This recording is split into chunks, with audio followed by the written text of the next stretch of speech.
সহজ ব্লগ নিয়ে এসেছি। আগের ব্লগে তোমরা তো দেখছো একটা ভূতের বাড়ি সম্পর্কে একটা স্টোরি শেয়ার করছিলাম। ওই ভিডিওতে কমেন্ট বক্সে অনেকজনে বলছে আবার একটা মানে একজনে বলছে আর একটা স্টোরি আছে যে মানে বলতে, সেটা আজকে নিয়ে আসলাম তোমাদের মাঝে।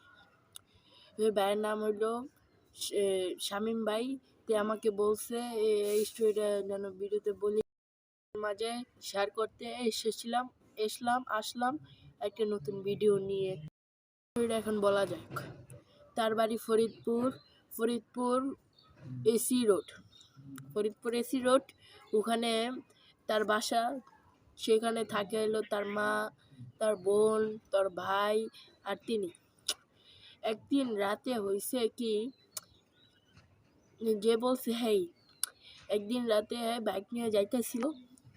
এর পথে গেছে মামার বাড়ি 2 দিন থাকছে। মামার বাড়ি থাকার পর একদিন রাতে অনেক টয়লেটে ধরছে, গেছে টয়লেটে যাওয়ার পরে দেখে টয়লেটের ভিতরে কি জানে একটা সাদা কাপড়ে মানে দাঁড়ায় রয়েছে। টয়লেট করার পর ও পিছনে ফিরে দেয়, সাদা কাপড় পরে কি জানি দাঁড়ায় রয়েছে।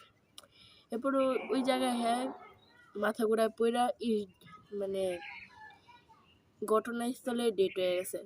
এরপরে থেকে এর আগের থেকে এমন ভৌতিক ঘটনা ঘটতো ওই বাসায়। এরপরে থেকেই ওই বাসায় আরো হয়ে গেছে মানে ভৌতিক ঘটনা।